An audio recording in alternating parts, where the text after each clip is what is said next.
Pagi semuanya, selamat datang di acara podcast Koripot, yaitu Niko, Ricky, Podcast. Nah, kali ini kita akan kedatangan satu bintang tamu yang bernama siapa kira-kira? Silahkan perkenalkan dulu Mas. Baik, nama saya Devin Austin. Saya dari Program Studi Pendidikan Bahasa dan Sastra Indonesia angkatan 2022. Nah, menarik sekali ya. Kan tadi masa bintang tamu yang duluan, yang perkenalan, kita perkenalan dulu lah. Iya. Nah, mau dari mana dulu nih, Rehan atau saya? Dari Rehan, dari Bung dulu lah. Oh, baiklah. Iya. Silakan Baiklah. Bung. Baik, perkenalkan nama saya Muhammad Teki Rahman, biasa dipanggil Ricky. Silakan, Bu. Perkenalkan, nama saya Muhammad Raihan. Saya biasanya sering dipanggil Niko. Nah, Kami ini salah satu mahasiswa dari Program Studi Pendidikan Bahasa dan Sastra Indonesia. Dan sama juga dengan Bung Devin ini. iya. Ya silakan lanjut. Nah, jadi kan di sini kita ada pembelajaran daring tuh. Hmm. Kita ini ingin mengulas nih menurut Devin apa sih daring itu? Menurut Devin itu kan santai saja di Ya. sini ya. Menurut Bung Devin Iya. itu pengertian daring menurut Devin bagaimana? Daring, kalau daring itu ya seperti kita lihat dari namanya saja, daring sudah pasti artinya dalam jaringan ya kan. Nah, Iya. Artinya jika pembelajaran daring itu berarti pembelajaran dalam jaringan.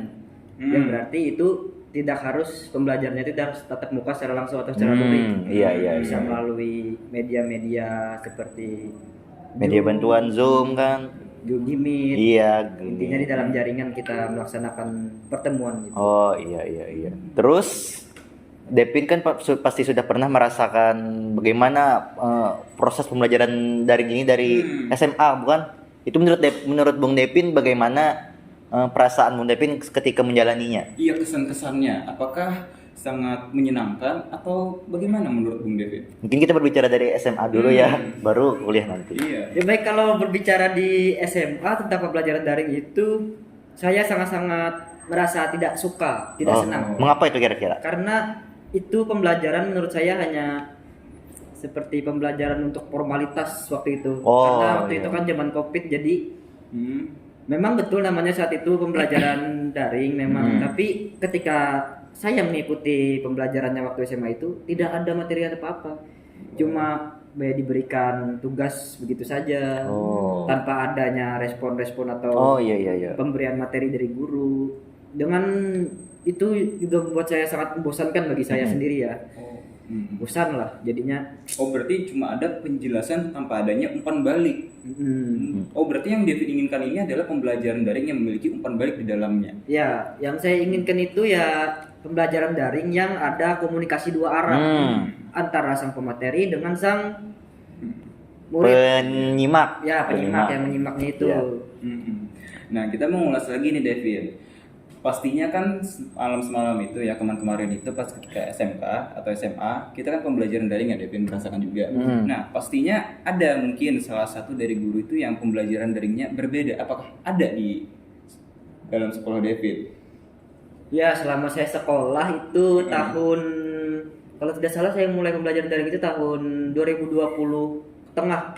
Oh, iya. Mulai itu. Waktu awal-awal Covid tuh dulu. Iya, 2020 waktu itu saya sudah kelas 3 SMA. Oh iya. Di situ menurut saya tidak ada yang berbeda. Semuanya sama saja begitu. Mungkin gara-gara Bung Riki dan Bung Devin, mungkin gara-gara itu terjadinya Covid secara mendadak. Bagaimanapun juga kan para pendidik dan para kementerian itu pasti juga terkejut kan dan bingung menerapkannya bagaimana. Mungkin gara-gara itu juga pembelajaran daringnya itu masih ya agak kurang diminati. Apalagi yang ditambah ya, guru-guru zaman sekarang kan guru-guru yang lumayan berumur. Dan bahwasanya teknologi ini tidak semuanya mampu dan Nah, mengerti iya. teknologi.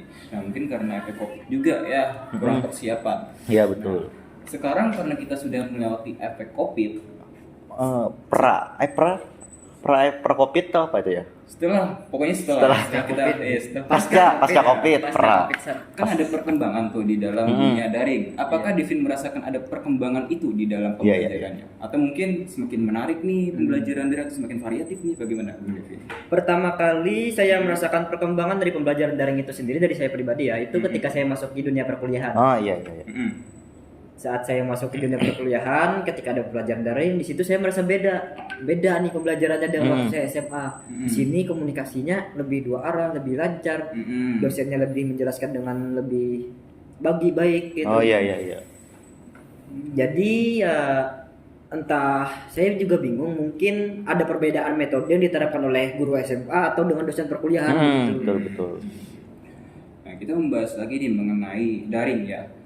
Kita kan di PBSI ini dididik untuk menjadi calon guru yang baik gitu. Makanya ada pembelajaran daring namanya. Ya. Nah, Devin sendiri ketika sudah merasakan pembelajaran daring, ketika misal saja ya, jadi guru, beneran jadi guru nih. Apakah Devin mempunyai metode tersendiri dalam membina pembelajaran daring atau masih sama-sama saja dengan yang Devin rasakan di SMA? Ya kalau misalnya saya jadi guru ya, yang pasti itu saya ingin bangun kelas pembelajaran daring itu yang menyenangkan, yang tidak membosankan, tidak kaku. Kira-kira bagaimana itu Bung Devin membuat suasana kelas di dalam pelajaran daring itu yang tidak kaku, yang menyenangkan kira-kira? Ya yang pasti itu dimulai dari pembawaan diri kita sendiri ya. Dari pertama misalkan, jadi untuk memulai pembelajaran itu supaya lebih bagaimana cara kita menarik ketertarikan dari para siswa atau para mahasiswa itu, ketika kita baru mulai itu mungkin kita bisa seperti menanyakan kabar mereka. Iya betul. Seperti mungkin bercanda-bercanda. Seperti itu. Ya tidak terlalu serius waktu di awal-awal, namun beda dengan halnya waktu melakukan materi. Oh iya betul. Mulai dari salamnya itu sangat berpengaruh karena beberapa menit Anda pertama kali berkata itu akan sangat berpengaruh terhadap jalan prosesnya ya. Nah tadi kan kita sudah mengetahui jalan proses ya Devin ya. Nah apabila di jalan proses itu ada murid yang mungkin dia itu sering out cam, kita kan tidak tahu ya pembelajaran daringnya apa yang sedang ia lakukan. Ya bisa juga kan tidur dia kan. Makan segala macam kan. Iya kita kan tidak tahu. Nah, bagaimana sih Bung Devin cara mengatasi hal seperti atau cara untuk meminimalisir lah? Nah kalau untuk masalah on cam dan off cam itu kan sudah pasti di pembelajaran daring itu banyak kendala. Ada yang terkendala jaringan, ada yang terkendala ya kayak kuota lah jaringan juga, sistem di handphone juga, HP, kamera rusak, kada bisa HP, tidak punya HP, HP-nya tiba-tiba langsung ngehang. Iya. On cam tapi mukanya yang ikut malah muka orang tuanya gitu. Aneh gitu. Nah kalau untuk masalah on cam dan off cam itu memang setiap siswa atau mahasiswa itu kan ketika sebelum memulai pelajaran daring itu biasanya sudah diingatkan untuk on cam. Namun itu tadi kita juga tidak bisa memaksakan bahwa semuanya harus on cam. Karena kan ada kendala-kendala yang tadi. Nah, namun itu jika masalah dari siswanya atau mahasiswanya sendiri itu kembali lagi ke diri mereka sendiri. Bagaimana ketertarikan mereka untuk mengikuti pelajaran? Apakah mereka niat? Jika mereka niat, mereka sudah pasti tidak akan berberat hati untuk membuka kameranya, untuk bertatapan dengan dosen walaupun melalui layar. Seperti itu. Nah itu kan tadi dari pendapat Bung Devin. Nah siapa tahu para penonton ini juga ingin tahu pendapat dari Bung Riki dulu. Bagaimana dari awal dulu ya kita kan tadi Bung Riki bertanya sudah kepada Bung Devin mengenai bagaimana jika Bung Devin kan jadi pendidik dan melakukan proses pembelajaran daring. Nah saya di sini akan bertanya lagi ke Bung Riki bagaimana Bung Riki membuat proses pembelajaran daring itu nanti. Nah baik, kita mulai dari diulas lagi ya. Sebenarnya pembelajaran daring ini menurut saya bisa menarik jika kita menggunakan fitur-fitur yang ada di sana. Software kan banyak, lihat segala macamnya. Ada juga yang khusus untuk musik. Jadi ketika ada tanya jawab, misal sesi tanya jawab, itu kan sepengetahuan saya ya, yang saya rasakan ketika ada sesi tanya jawab diskusi itu akan hening. Entah kelompok sedang mendiskusikan apa jawabannya dan segala macamnya. Saya mungkin akan melakukan yang namanya musik lah di sana. Musik maksud dalam artian? Musik supaya tidak terlalu kosong-kosong sekali. Oh, diputarkan musik. Entah itu musik yang menenangkan atau segala macamnya ya. Dangdut. Jangan dangdut juga yang menenangkan pokoknya. Nanti kasih kan kalau dangdut. Tidak menjawab dong. Ya. Nah, dan juga yang tadi Padlet. Nah, di situ kan kita di sana dituntut juga ya. Kita misal ada komentar-komentar segala macam kan di situ ada anonymous. Nah, jadi di sana mahasiswa atau siswa lebih terbuka dalam mengetik ataupun memparafrasekan apa yang ia pikirkan. Nah, terus tadi itu kalau saja ada hambatan-hambatan gitu kan. Hambatan-hambatan apa yang akan saya lakukan?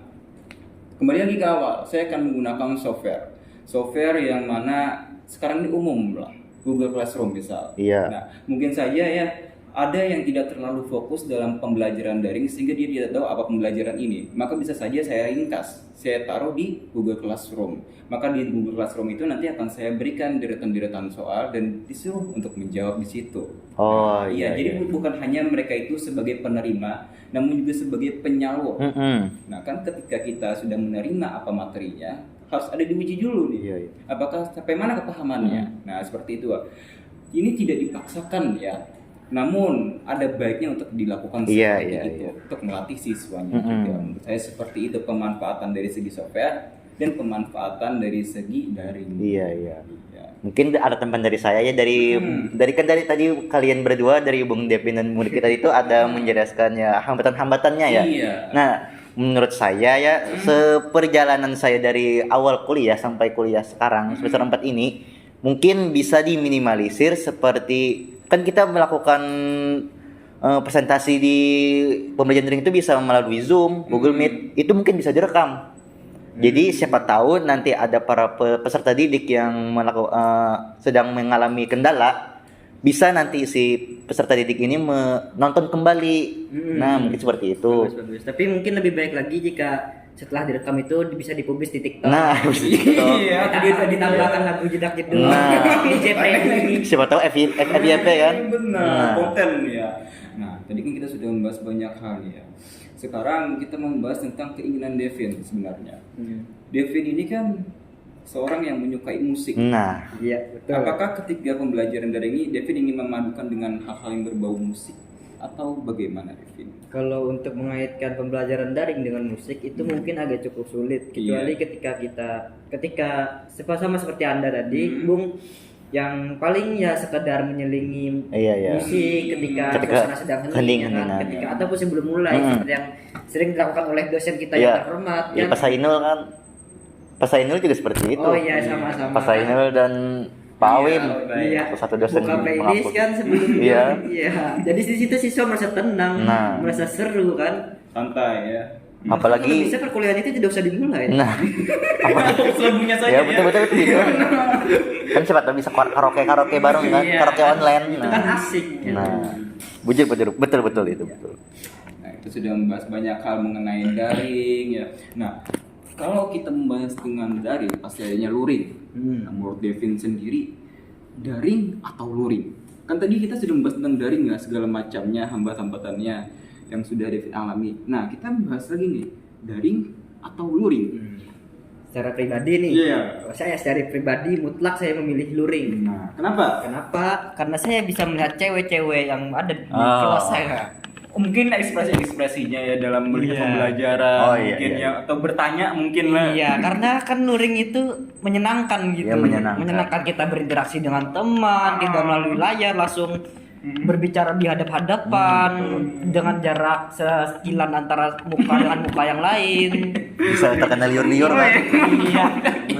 Bisa berbisik-bisik. Nah, iya. Kalau dari Ricky? Ya tentunya saya menyukai luring lah. Karena kan luring ini entah kenapa lebih terbuka dan kita lebih ekspresif. Nah, kata saya, kalau saya duduk di sini, saya bisa melihat bagaimana Devini berekspresi, bagaimana Devini memandang segala macamnya, atau bagaimana Raihan melontarkan tanya jawab. Berbeda dengan halnya daring yang mana ada kendala kadang. Maaf Pak, maaf Bu, lag segala macamnya jaringan atau hilang mungkin tiba-tiba keluar dari room terlempar.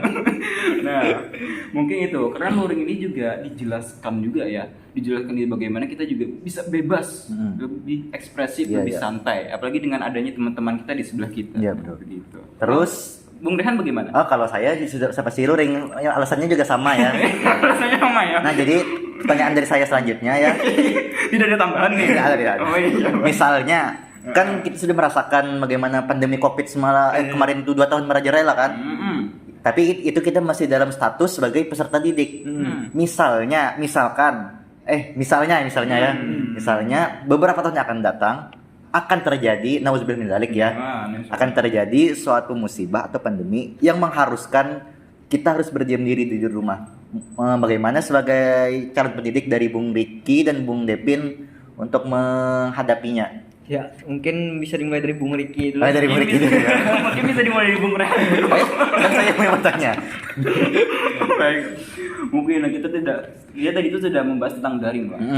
Apalagi kan daring ini semakin tahun semakin berevolusi, Iya. semakin banyak sekali fiturnya. Dan tentunya metode-metode yang kita pelajari saat ini insya Allah akan kita terapkan. Untuk diri saya pribadi akan saya terapkan. Seperti kita komunikasi dua arah, atau mungkin ada quizzer, classroom, ada mungkin musik-musik segala macam yang tidak bosan, ada tes juga, ya kan. Ada lagi e-learning. Nah, e-learning ini kan bisa juga tuh dibuat atau digunakan. Bagaimana kita mengontrol tugas-tugas siswa walaupun itu mungkin membutuhkan biaya, tapi kan tidak ada salahnya untuk mengeluarkan biaya demi kebaikan bersama. Nah, mungkin itu saya juga akan membawakan satu hal yang menjadi ciri khas saya ketika kita menjadikan daring, pembelajaran daring. Misal masih hening-heningnya nih, saya tunjuk satu orang, silakan bagaimana.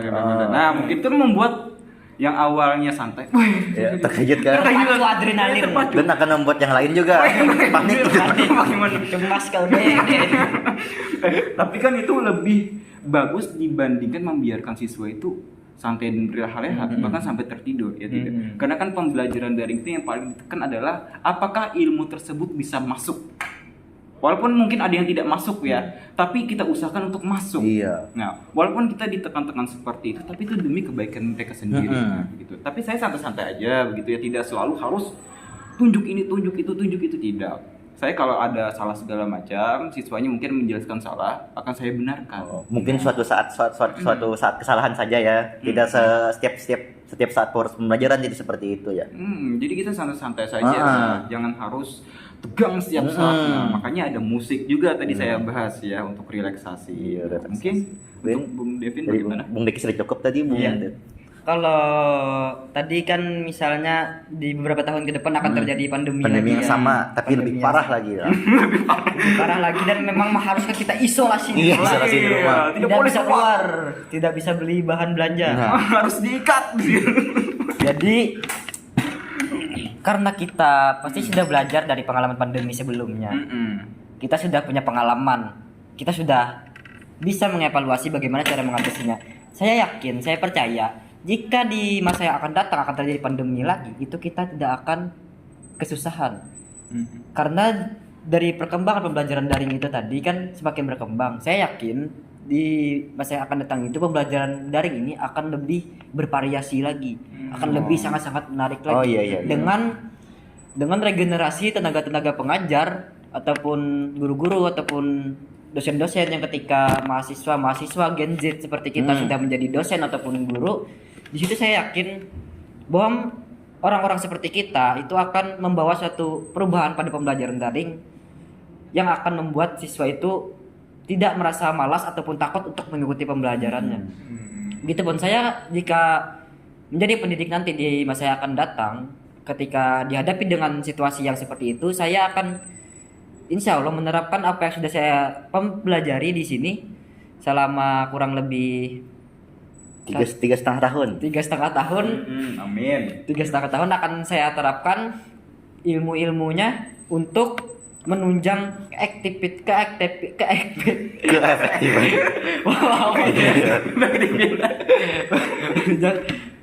menunjang keefektifan belajar dalam pembelajaran daring. Yang pasti saya akan bervariasi sebanyak mungkin. Entah saya akan bermain-main dengan mahasiswa, saya akan bercanda-canda dengan mahasiswa, saya akan tegas, saya akan hukum secara daring. Entah bagaimana, intinya Anda tidak akan bosan jika saya menjadi guru. Waduh, sangat luar biasa sekali. Nah ini menarik nih. Bagaimana sih jawaban dari Bung Rehan? Mungkin dari saya juga sama seperti Bung Devin kan, karena setiap tahun, apalagi ini sudah AI-nya sudah beregenerasi menjadi lebih sangat kuat kan. Siapa tahu nanti semakin tahun seperti di tahun 2045 ya, 2000 tahun Indonesianya emas. Masih Indonesia. Siapa tahu nanti ada suatu software atau aplikasi yang bisa membantu kita dalam melakukan pembelajaran daring. Misalnya saja seperti sebuah TV yang sangat besar yang seukuran dengan tubuh kita, itu bisa menampilkan menampilkan seluruh tubuh kita. Seluruh tubuh kita. Masalah fungsi menampilkan seluruh tubuh kita itu apa? Kan siapa tahu si pendidik ini ingin melihat apa yang sedang dilakukan kegiatannya seperti itu. Berarti di itu kemungkinan ada diwajibkan berseragam. Nah, berseragam tidak mungkin kan? Iya. Tapi ya sebenarnya tanpa kita sadari juga di pembelajaran luring pun ini sudah berkombinasi dengan pembelajaran daring. Mengapa saya mengatakan demikian? Karena ponsel ini pun, laptop ini pun, kamera ini pun termasuk dalam pembelajaran daring. Iya. Karena secara pengertian kata luring itu kan tatap muka saja seperti yang kita bicara seperti ini. Iya. Kalau daring kan ada bantuan dari intinya bantuan dari media elektronik ya. Jadi tanpa kita sadari saat ini pun kita sudah melakukan proses pembelajaran daring. Nah, seperti itu. Nah, tidak terasa ya sudah 20 menit. 20 menit sudah. Sudah 20 menit. Waduh. Terasa sangat ya. Nah, mungkin ini kesan-kesan akhir deh tentang pembelajaran daring Indonesia saat ini. Iya. Nah, menurut Bung Rehan bagaimana kesan-kesan? Kesan akhir ya. Iya. Kesan akhir dari pembelajaran daring saat ini mungkin ya masih standar lah. Anggapannya ya kalau bisa diibaratkan pembelajaran daring pada tahun ini nih sama seperti pembelajaran kurikulum KTSP dan K13. Jadi pembelajaran daringnya masih KTSP. Sedangkan luringnya sudah K13 kan. KTSP itu kan masih ya dalam tahap perkembangan kan. Mungkin itu saja kesan saya. Dari Bung Depin? Iya, kesannya untuk pembelajaran daring di tahun ini ya sudah cukup bagus, sudah lumayan mengalami perkembangan, sudah bisa membantu mahasiswa yang ataupun jadwal pembelajaran yang ketika tidak bisa dilakukan secara luring maka bisa dipindahkan secara daring dan itu sebagian besar sudah bisa efektif, efektif. Sudah bisa berpengaruh terhadap sama saja pengaruhnya dengan luring begitu. Iya sama saja. Untuk saya pribadi sama seperti mereka berdua ya. Namun ada tambahan bahwasanya semoga saja nanti setiap dosen memiliki ciri khasnya tersendiri ketika ada pelajaran daring. Iya. Karena kan seperti yang kita lihat sendiri ya, daring itu hampir seluruhnya itu sama. Seperti ada yang kesamaan begitu. Kan kita ini dalam pelajaran daring itu harus ada keunikan tersendiri. Agar menjadi ciri khas kita ketika pembelajaran daring. Nah, saya rasa untuk ditekankan ciri khasnya apa dan juga untuk ditekankan bahwasanya lebih mematok siswa ini mendapat pembelajaran atau lebih mematok kita yang memberi pelajaran. Nah, gitu mungkin dari saya. Tapi untuk sekarang sangat bagus dan mohon ditingkatkan lagi untuk di masa depan. Iya. Mungkin sama saja ya kesan-kesan kita bertiga. Sama saja. Intinya ya lebih ditingkatkan lagi. Pakai bahasa yang lain lah. Iya. Dan seperti itulah prodi bahasa. Masa habis sih? Mau lama lagi nih. Sebelum itu, kalau penonton mau tahu mengapa kami membuat podcast ini, karena ini merupakan salah satu tugas atau salah satu tugas juga ya. Tugas dari UTS. Dari mata kuliah pembelajaran daring yang diampu oleh Bapak Aswani Takwim. Iya. Nah, mungkin kalau Bapak sedang menonton video ini bisa dong beri kami nilai A plus Bapak. Tolong. terlalu Tolong teman saya Bapak. Baik. Mungkin itu saja. Terima kasih sudah menonton Koripot. Iya. Kalau ingin dilanjutkan oleh episode 2 nanti, silakan komen. Tapi kami tidak mau ya. Tapi kita usahakan. Kita usahakan. Kalau Koripot rame, kita usahakan part 2 membahas tentang hal-hal yang lain. Hal-hal yang mistis dan gaib. Atau hal-hal yang perjalanan batin misalnya banyak. Nah, itu atau membahas hal-hal yang berpengaruh dengan politik, pemerintahan ya kan, atau kita membahas undang-undang. Nah, saat ini ingin diresmikan itu bisa itu. Atau kita membahas mengulang kembali ke masa lalu, membahas aktivis-aktivis yang boleh. membahas zaman Orde Baru, membahas kisah zaman Nabi juga boleh. boleh. Bebas ya. Nah, mungkin itu saja dari kami. Kami akhiri dulu. Selamat pagi, selamat siang, selamat malam bagi yang menonton. Iya. Salam Koripot.